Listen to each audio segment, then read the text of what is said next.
পেয়েছে যে মুসলিম মিলাতের জাতীয় মহান শহীদ দিবস হচ্ছে 10ই মহরম। সেই শিক্ষার আলোকে যে 10ই মহরম নিছক কোনো দিবস নয়, এটা মুসলিম জাতির জাতীয় শহীদ দিবস এবং এটা ইমানি সুখ ও শপথের মাস।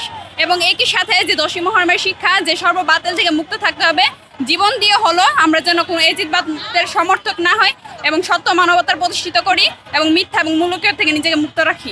শুধু সুখের মাস হিসেবে পালন করে 10ই মহরমকে, কিন্তু আমাদের প্রাণের ইমাম আল্লামা ইমাম হায়াত আমাদেরকে শিক্ষা দিয়েছেন কি ইমানি সুখ ও ইমানি শপথের মাস হিসেবে আমরা 10ই মহরমকে পালন করি। এবং আমাদের আশুরা হিসেবে পালন করি না। জি, আশুরা হিসেবে নয়, মুসলিম মিলাতের মহান জাতীয় ইমানি শহীদ দিবস হিসেবে আমরা পালন করি। অবশ্যই পালন করি আমরা, কারণ আশুরা হচ্ছে আশরা, আশরা হচ্ছে আরবি, আমরা যেমন বাংলা যেমন মানে অঙ্কতে যেমন আমরা 10 হিসেবে মানি, যেমন আশরা হচ্ছে আরবি 10।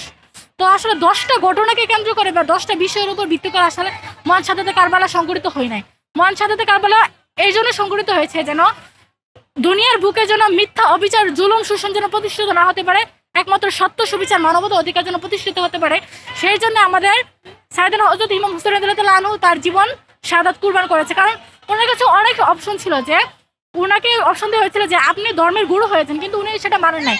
ওনাকে শুধু আধ্যাত্মিক দিকে নিয়ে পড়ে থাকার কোনো বলা হয়েছিল, কিন্তু উনি সেটা করেন নাই। কারণ ইসলাম হচ্ছে পূর্ণাঙ্গ, ইসলামে আধ্যাত্মিক এবং রাজনৈতিক দুইটাই থাকবে। তাই আমাদের ইমামে আকবরের যে শিক্ষা, ওনার যে শাহাদাত, এটা অতুলনীয়।